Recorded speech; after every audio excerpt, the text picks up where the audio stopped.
大家下午好啊！咁咧就今次一次咧，我就想同大家分享。咦？點解咁早嘅下午煮飯啦咩？梗係唔係啦！今日我想同大家分享咧，就點樣撈排骨啊！咁因為咧排骨要等時間入味嘅，所以晏晝就開始啦。嗱，咁啊，大家睇下我係點做咯喎！咁其實咧，我呢個咧就係排骨咧。其實之前咧喺嗰個排骨煲仔飯嗰度咧，其實我都有介紹過嘅。咁我而家咧就即係正式係去介紹一個我哋家庭式嘅家廚式嘅一個醃法啊，或者係你學識咗呢一個醃排骨嘅方法之後咧，咁其實咧你以後譬如話燜排骨啊，即係譬如話即係好大家好中意食嘅涼瓜排骨啊嚇。或者係蓮藕燜排骨啊，諸如此類其他嘅排骨都可以用呢種方法嘅。咁當然我唔係話想同大家講燜排骨只有一個方法，或者醃排骨只有方法。其實咧煮嘢食嘅嘢咧，大家要識得變通，千祈唔好話哎呀我呢個醃法唔好喎，即係唔係我嘅醃法，係大家自己嘅醃法，覺得自己嘅醃法唔好喎啊點樣，除非你自己好冇信心，或者係你屋企嘅食家啊，覺得你整嘅排骨好唔好食？其實咧，我覺得點樣做、點樣醃、點樣炒、點樣煮，其實根本唔係一個重點。重點係咩啊？喂，食嗰個覺得好食就得啦，係咪啊 ？OK， 嗱，咁我咧就今日咧就係我同大家分享一個咧我長久以嚟即係學咗咁多嘢啦，或者習慣咗。都其實我而家呢個醃排骨嘅方法都已經係講緊20幾30年都係咁樣醃㗎啦。咁啊，大家睇下我係點做咯喎。OK， 咁咧嗱排骨咧就一定咧就係有乜嘢啊？有蒜頭啦，係咪？嗱咁我而家咧我主要咧即係我就想俾大家睇下一般家廚可以點做，或者係點樣可以令到佢咧就係醃得好食 ，OK， 咁啊蒜頭就一定有啦。嗱，咁啊大家唔好介意啊，有好多嘢咧，其實咧係好乾淨嘅，唔需要為洗而洗 ，OK。尤其是乾嘅嘢，嗱，咁咧醃排骨咧就蒜頭一定啦。有人話金銀蒜好啲喎，有人話就咁蒜蓉好啲喎，咁但係其實我覺得冇乜所謂嘅 ，OK。我至低限度，喂，你作為一個即係家廚家庭主婦或者係家庭主夫 ，OK， 你醃出嚟嘅嘢最緊要係你屋企人欣賞，唔需要向其他人交代嘅。咁如果你發覺我而家同你分享嗰個即係嗱咁啊幾塊着蒜蓉 ，OK， 跟住然之後放兩隻辣椒啦。我哋係中意放辣椒嘅，大家都知啊。我屋企咧就中意食辣嘅。嗱，乾嘅嘢其實真係講真，自己整乾嘅嘢咧係唔使點樣洗嘅，就唔好有人口痕就話你啲唔乾淨啊乜。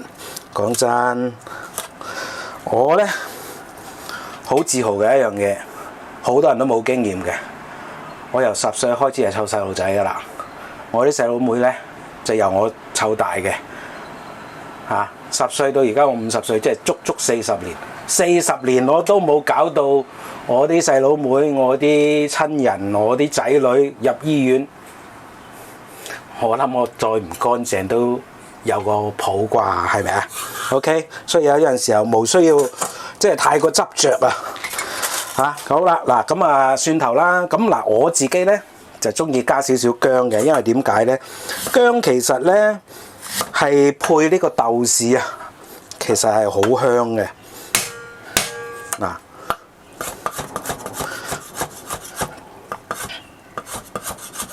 因為我戴住手套啊，所以咧我即係用刀嗰方面我就冇咁瀟灑，如果唔係好容易切穿個手套嘅。咁啊薑末啦，少少就得噶啦。OK， 薑、蒜、辣椒呢啲係咪好家庭啊？好啦，嗱咁咧，大家睇到我係咪浸住一包排骨啦？嗱呢度有少少巧妙啦。咁啊，大家咧即係好多嘅不論係專業好，或者係呢個唔專業嘅家廚都好啦都會建議大家咧，如果係急凍排骨嘅話咧，即係你喺雪櫃攞出嚟咧解凍啊，自然解凍最好啦，唔好攞水浸啦，係咪？但係好明顯，我由開機到而家我都係用水浸緊嘅，中間有個巧妙嘅喎，睇咩到啊？我喺百佳咧就買咗嗱，俾大家睇下呢啲膠袋啊，一次性膠袋咁咧，我每次解凍就係點樣做咧？快速解凍 ，OK 嗱，要快速嘅咁啊，梗係要落水啦。你唔落水嘅話，你起碼都要等半日啦，係咪啊？急凍到佢完全解凍，最少都要半日。咁但係呢個唔現實啦，喂大佬，我邊度有咁多時間等你啊？係咪啊？快速解凍點算咧？攞先頭我喺百佳買嗰啲袋，跟住然之後包起佢之後咧，紮實，唔好俾佢漏水，唔好俾佢漏水。跟住然之後咧，直接攞80度嘅滾水浸。我保證你半個鐘頭用得。快嘅咧，如果你再緊急嘅咧，15分鐘其實都已經差唔多解凍晒㗎啦。唯一嘅就係因為佢個溫度唔夠高咧，即係唔夠回暖咧，可能得返幾度咧，咁變即係嗰啲肉身啊嚇，咁變咗你撈嘅時候咧，可能個效果就會爭啲嘅啫。OK， 係效果爭啲啫喎，唔係唔撈得喎。OK， 咁所以咧。做人要識得變湯，邊個話唔可以用水解凍㗎？我而家密封，佢冇入㗎，冇入水㗎。OK，咁我依然有返啲肉味喺度。OK， 得唔得？咁咧1個鐘頭內一定有得用嚇。我通常都係咩㗎啦？嗱，咁啊大家未見過我做西餐啦。我煎扒，我唔敢講好好食，但我都有一個獨門秘技嘅。10分鐘由急凍狀態煎好一塊扒，上台有得食，信唔信啊？哇！可能你即刻諗，哇！我煮公仔麵都要咁嘅時間啊，煮複雜少少啊，好味少少嘅公仔麵都要。係啊，煎扒就係咁快，而且仲係好 pure 嘅。我唔需要特別又醃呢樣醃嗰樣，我由急凍狀態煎好塊豬扒，擺喺你面前，你有得食10分鐘。以後同大家分享，都係用呢啲方法，做人就係要識變通啦。OK， 好啦，嗱咁咧，嗰啲睇唔慣嘅人又話我喺度抌時間，其實咧我每一句説話都有我嘅道理喺度嘅，即係當中嘅烹飪嘅道理。但係好多人咧就硬係聽唔明淨係想食快餐。幾時都係你自己調嘅味煮嘅麵會好食過公仔麵㗎啦，只要你肯花心思，係咪？但係從來大家都係好多人都係淨係中意食公仔麵，因為佢夠快啊嘛咁你嘅廚藝咪永遠都唔會進步咯。OK 嗱，我唔係想話其他人，大家嘅選擇唔同啫，但係你唔同意係一件事，我有我嘅要求。OK， 我覺得喂，你整個公仔麵出嚟，你就咁煮嘅，咁不如我食杯麵算啦，我做咩要開火煮公仔麵啫？係咪先？好啦，嗱咁咧呢度排骨咧大概係1磅到啦，咁嗱而家我開始咧就係醃嘢咯喎。嗱，其實咧大家睇到嘅，我而家同大家講嘢啫，係咪？咁其實咧我一直係開住水嘅，咁好多人又話啦，哇你唔使交水費啊呢樣嗰樣，喂趕時間啊嘛，你平時都要咁做啦，洗都要2轉啦，係嘛？咁我而家如果係我沖緊排骨嘅時候，咁有咩做咧？就係醃嘢咯，落醃料咯，1磅到 ，OK 咁1茶匙啦 ，OK， 跟住然之後就係糖就2茶匙啦，通常咧醃肉咧，即係尤其是係醃排骨醃肉餅嗰啲咧，記住糖一定要比鹽係多1倍嘅 ，OK， 因為你要預咧，我哋要落其他嘢㗎。咁糖鹽啦，跟住然之後味就雞粉啦，雞粉咧我落1/3茶匙，少少點味嘅啫，一樣跟住然之後胡椒粉啦 ，OK， 跟住然之後就係蠔油啦。蠔油俾大概係1茶匙啦，因為呢度好少嘅咋排骨跟住然之後咧就係豉油啦、生抽啦，1、2、3、4，大概係1茶匙半到1茶匙到1茶匙半啦。OK。因為我自己習慣咗嘅，咁大家就覺得我好瀟灑。咁其實我每一個動作，因為我固定咗呢個撈肉嘅器皿變咗我每一次嘅動作，大家都見我係咁數圈圈嘅。咁但係唔同 size 咧，一個圈就代表嘅份量又唔一樣。OK， 咁我盡量咧，我用我自己嘅習慣，然之後咧又用一啲大家聽得明嘅語言去演繹翻嚟嗰個演繹翻出嚟嗰個醃料。OK， 嗱咁咧，我又要講下啦。又有人話我把刀唔安全啊！我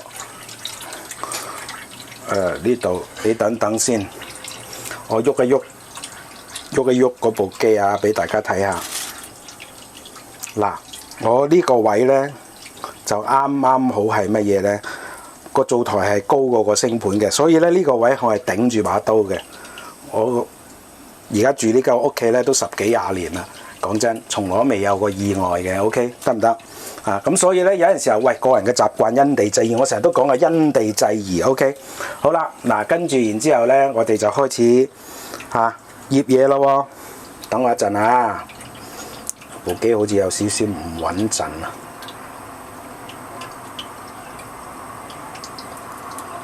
OK，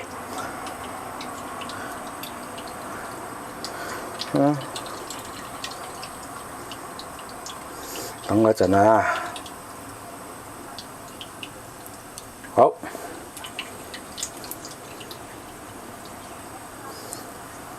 點解會係咁㗎？等我一陣。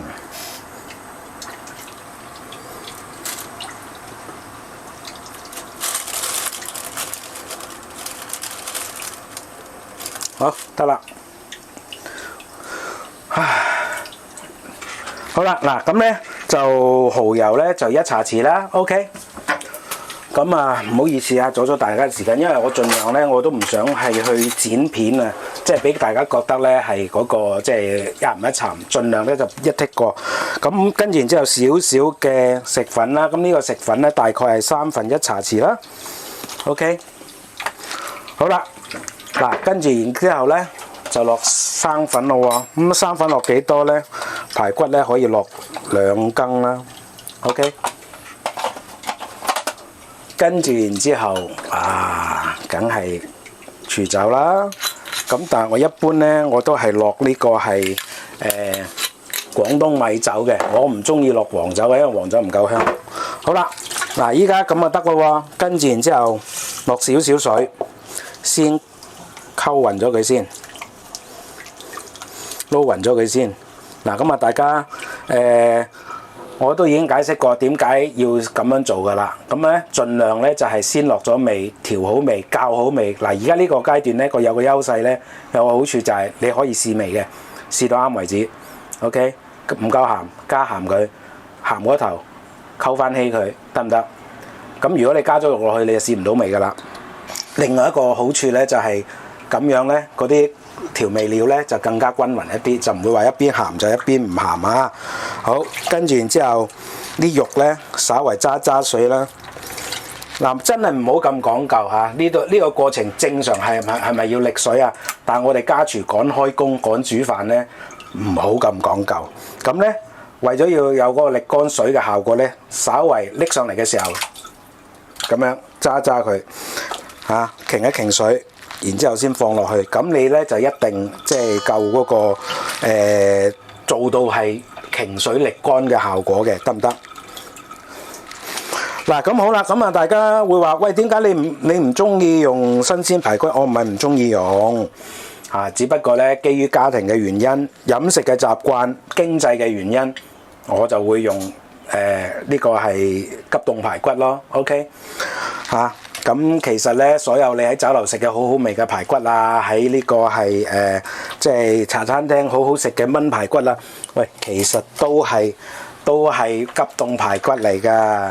啲人成日話喂，急凍排骨唔好味啊，有雪氣啊，諸如此類。咁我想問下大家啦，你喺酒樓食唔食出到雪氣啊？嗰啲蒸排骨你喺茶餐廳食嗰啲排骨有冇雪氣啊？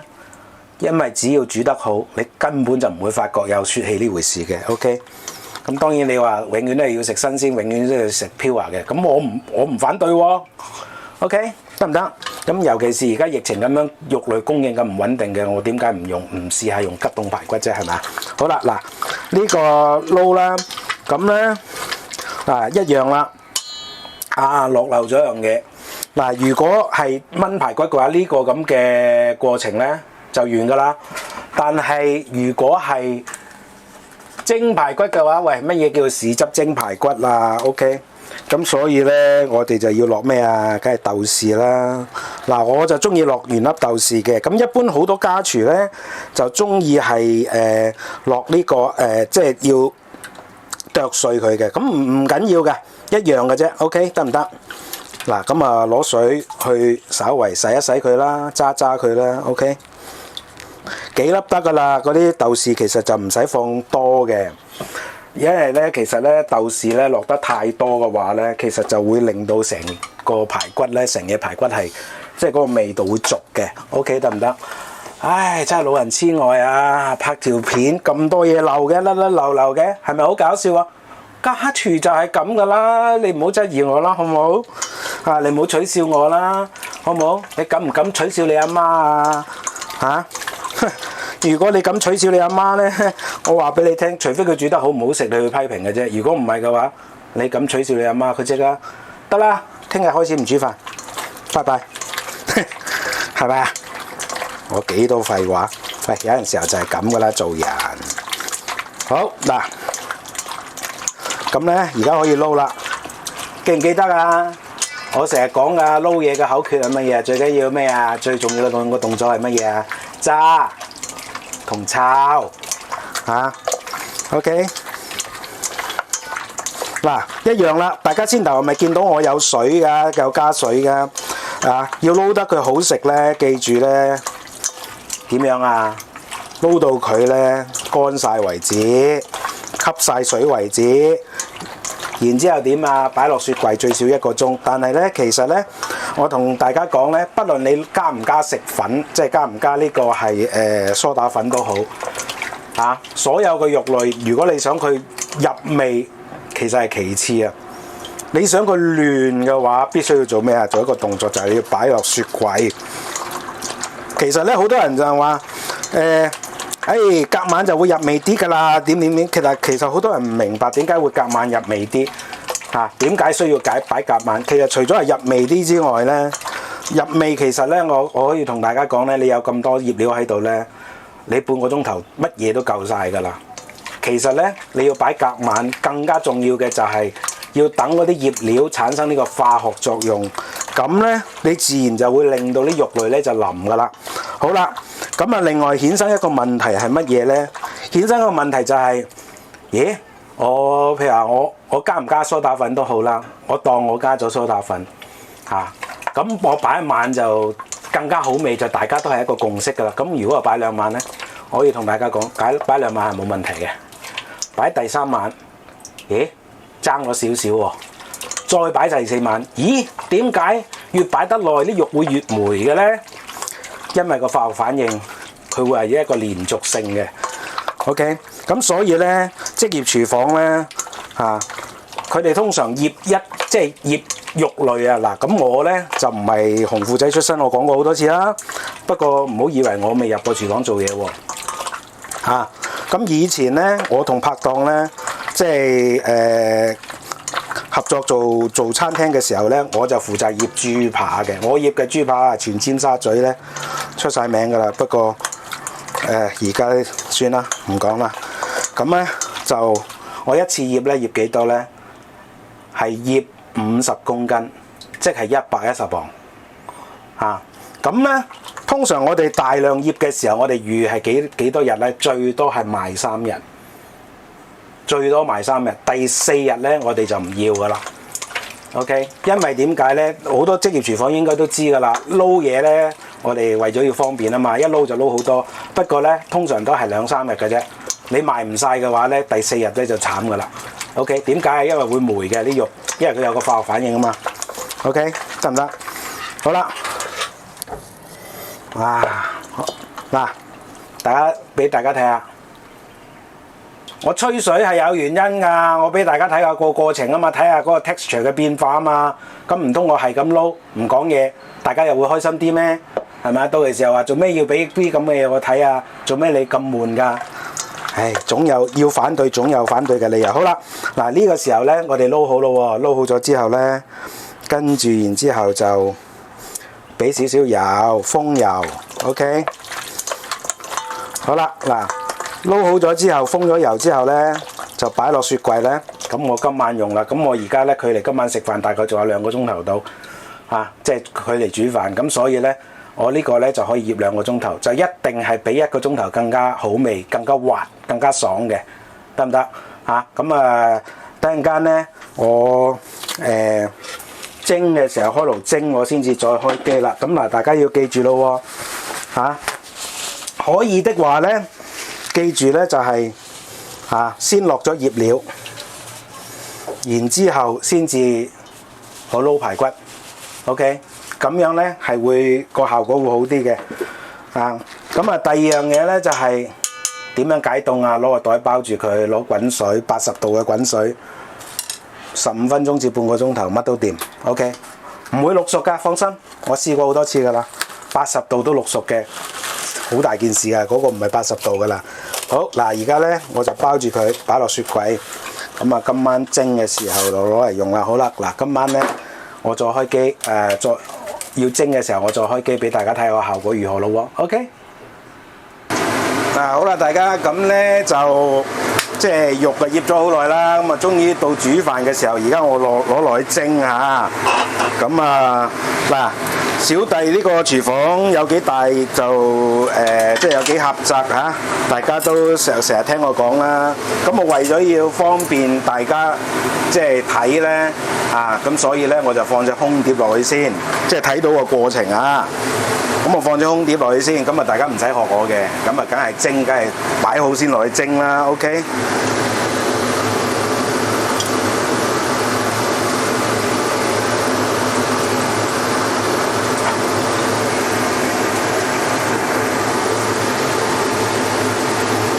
嗱，其實咧蒸排骨咧，或者係醃排骨咧，我覺得其實咧需要嘅技巧同埋需要嘅繁複程度咧，係比肉餅仲要低嘅，即係又唔使搭又唔使要特登要有啲動作咧，令到佢咧係即係更加滑諸如此類。OK， 你只需要按照嗰個比例咧加醃料落去，跟住醃咗之後，最重要嘅係乜嘢啊？要擺雪櫃。我哋咧即係要有個分子料理嗰個概念啊。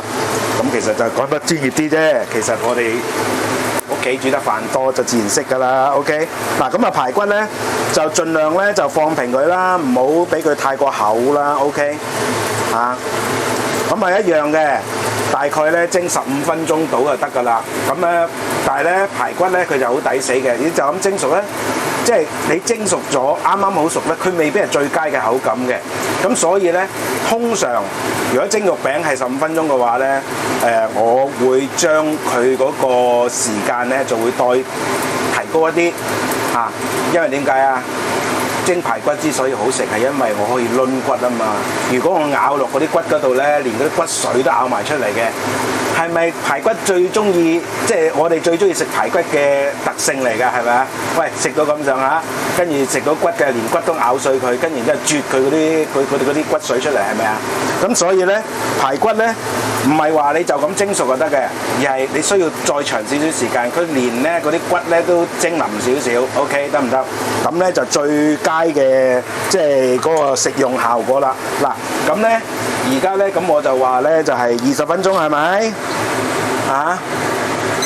咁計時啦，好簡單啦。哎呀，興奮過頭添。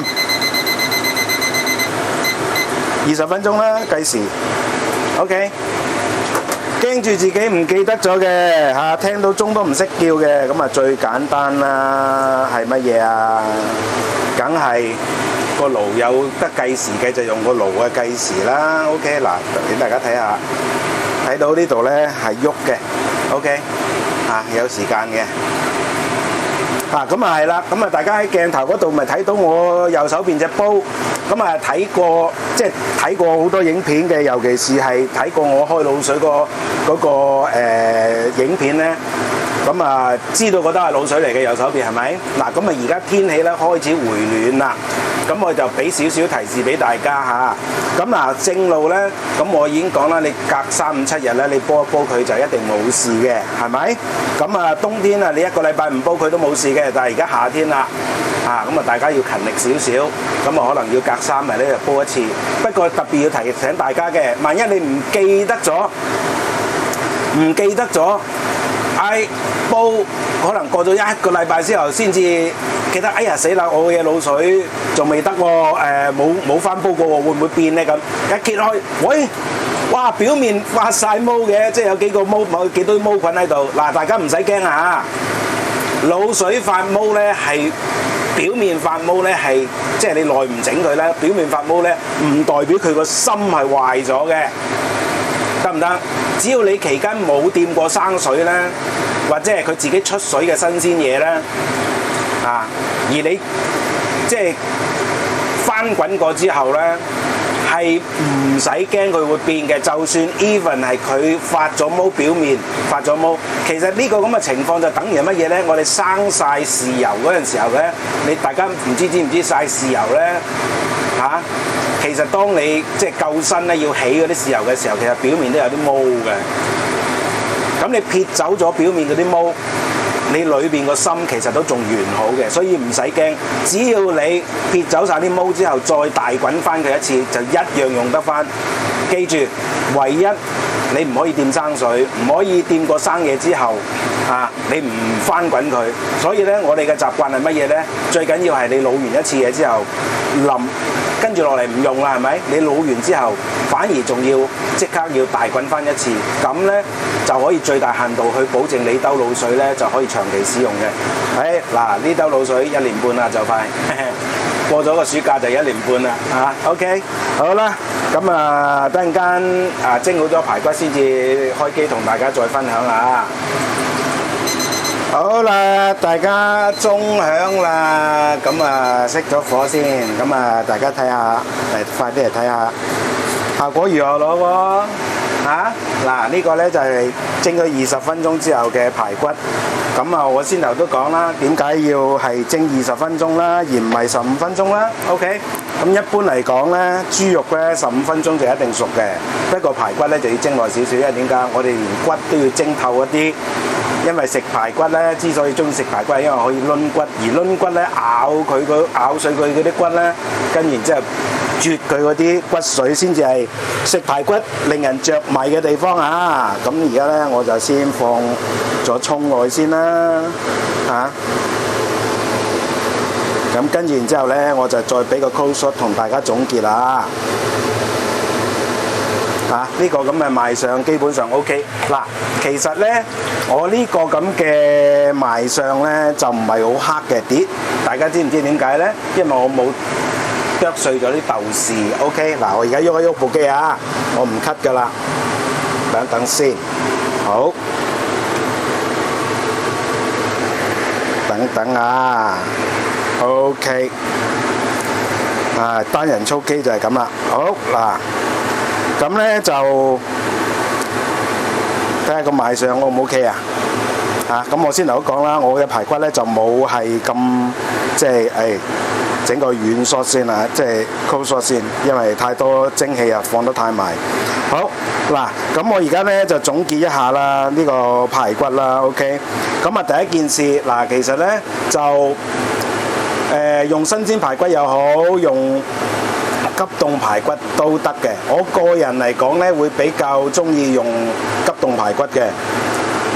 一嚟係習慣啦，二嚟我覺得咧就急凍排骨其實咧嗰個處理起上嚟咧，嗰個肉質嗰個口感咧，其實係比新鮮排骨會更加好。佢唯一輸蝕嘅咧就係可能嗰個肉味嗰方面就爭咗少少嘅啫，得唔得 ？OK。咁而且咧，基於呢個經濟上面嘅考慮咧，同埋呢個物資嘅持續性嘅考慮咧，咁我覺得咧，你買急凍排骨咧，其實我會覺得係真係一個好好嘅選擇嚟嘅。咁大家都經過呢一輪開2日就閂1日嗰啲肉檔，咁大家都清楚知道發生咩事啦。咁但係如果急凍嘅話，即係講真，你就算買呢幾日就算你花大錢去買急凍唔係買新鮮嘅排骨翻嚟呢，其實你都會擺落雪櫃急凍嘅。咁點解我會咁能夠接受呢個急凍排骨呢？其實就同我當年呢，即係我哋其實屋企都唔係好富裕啊。咁我阿媽呢就好中意翻深圳，即係講緊30幾40年前喎，即係深圳啱啱開放改革嗰陣時。咁呢就佢又好中意呢，就翻去呢個深圳嘅東門市場嗱。當年嘅東門市場呢都仲係爛地嚟嘅，就唔係好似而家咁。咁嗰度呢就好多乜嘢呢？豬肉檔。咁佢一買呢，就買10幾20斤翻嚟，跟住然之後擺落去急凍。咁其實我想問下，你到你食嗰陣時同急凍豬肉有咩分別啊？係咪啊？咁而且當年就話即係內地嗰啲養嘅豬呢，就比較有肉味，但係今時今日我自己覺得新鮮嘅豬肉呢，即係內地供港嘅豬肉呢，佢個肉味未必及得上呢個係巴西嘅進口嘅急凍肉。嗱，呢一個唔係淨係我講嘅喎，食家都有呢個咁嘅講法。咁當然你話喂唔係喎，我始終接受唔到。咁嗱，呢個係另外一件事啦。好啦，咁講到係解凍呢一部分，咁好多人咧就好煩惱嘅。個個師傅都話要自然解凍就最好啦，唔好浸水啦，如果唔係走晒啲肉味啦。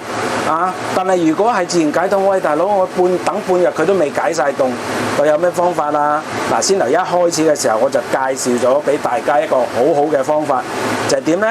就係將呢個急凍排骨，即係已經係冷藏咗好耐嘅排骨攞出嚟，然之後攞去用百佳買翻嚟嘅厚身嘅嗰隻膠袋綁好佢，然之後用80度嘅高熱水啦，又唔算係滾水，但係又唔係溫水啦，就浸佢。我保證你15分鐘至到30分鐘一定全部溶解，快唔快脆啊？呢個唔算係秘技，不過呢，大家只要用過就知道好好使嘅一個方法。OK， 咁而呢個方法引申出去呢，其實呢，我哋由急凍狀態去到煎到熟可以食得嘅牛扒呢，其實都可以用同一個方法，而且仲係快到係只需要10分鐘。咁遲啲呢，我就會同大家分享呢個咁嘅方法嘅。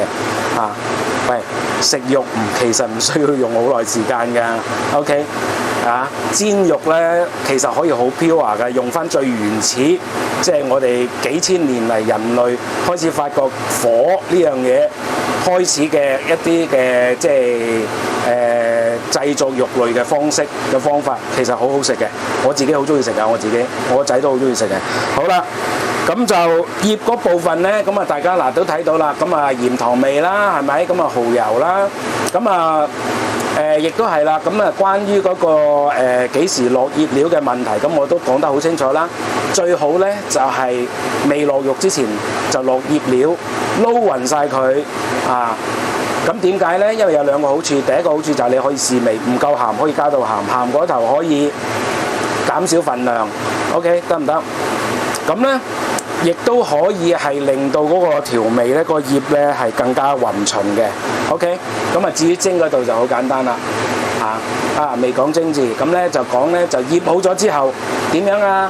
最好呢就擺落雪櫃最少1個鐘，但係其實最佳醃肉最佳嘅食用時間呢係隔1晚，或者最少3個鐘頭。OK， 咁由此大家呢可以改變一下即係個生活習慣。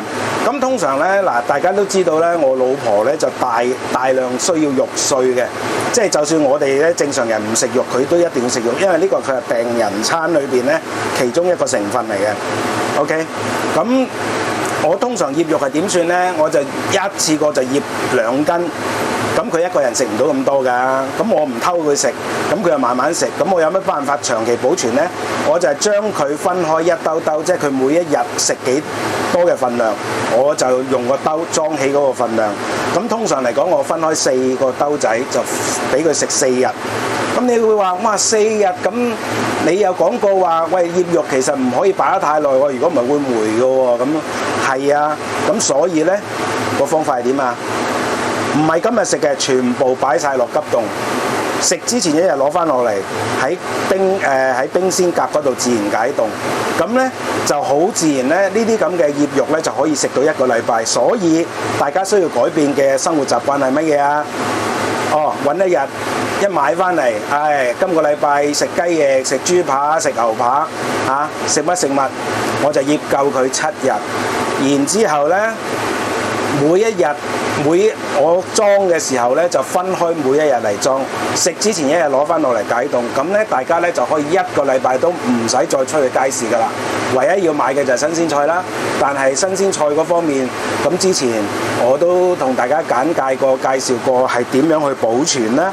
OK， 得唔得？所以呢，其實喺咁嘅疫情之下咧，大家想減少接觸咧，我哋係需要改變自己嘅生活嘅態度同生活嘅習慣嘅。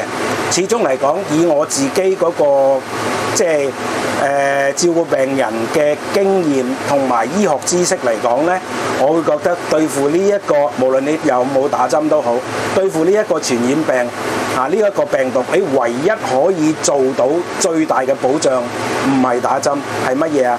盡量避免同人群接觸。所以第一件事要做嘅就係改變你哋嘅生活習慣。作為一個家廚，作為一個家庭主婦或者係家庭主夫，我哋需要嘅係為家人負責任，所以減少對外界嘅接觸係我哋能夠為屋企做到最大嘅嘢。然之後每一日有一餐好餸煮俾屋企人食，咁就掂啦。OK， 得唔得？嗱，聽唔慣我説話嗰啲人又話我廢話㗎，但係唔緊要，因為大家睇慣咗我嘅影片之後，會發覺我好多時候會滲雜咗一啲生活嘅理念啊、人生嘅道理啊、一啲做人嘅概念啊、態度啊，或者係即係對呢個世界嘅睇法啊。咁其實呢，我覺得煮食頻道呢家嘢唔好咁 dry， 淨係嗰幾分鐘，淨係 step by step， 但係又講唔明細節嘅，好悶㗎。其實我之所以特登咁樣拍呢啲片，就係睇唔慣佢哋片太少，俾出嚟嘅信息量太少，而且我真係睇呢啲片呢，我係舐過嘢嘅，因為佢唔會講秘技俾你聽，佢唔會講細節俾你聽，佢淨係叫你 step by step 啦咁樣咁當然大家會問，哇，Leo你到今時今日煮咗幾廿年飯，仲要人學，仲要去學人哋啲嘢？係啊，學無止境㗎。如果唔係我點識得去煮咁多餸啊？喂，大佬，我由正式發表呢個頻道到而家4個月都未夠，我已經發表咗超過100道菜式啦。你諗下一個正常家廚有乜可能會發表咁多菜式啊？喂，我唔睇人，我唔會學人，我邊度識咁多嘢啊？係咪？喂，我而家都仲未整西餐，係咪啊？好啦，咁嗱，大家就記住啦，我希望喺大家即係能夠為到大家係帶嚟嘅，除咗係解決一啲入廚方面嘅問題之外，亦都希望一定程度上獲得呢個心靈上嘅滿足啦，好唔好啊？咁我就唔同大家講啦。咁煮好飯，梗係要食飯啦。希望呢碟排骨幫到大家啦。不過如果大家上一次咧跟我做過嗰個排骨煲仔飯嘅，我估計大家對我嘅排骨咧一定有信心，真係因為真係爽同滑嘅。OK， 好唔好？咁唔講咁多啦，去食飯啦，拜拜。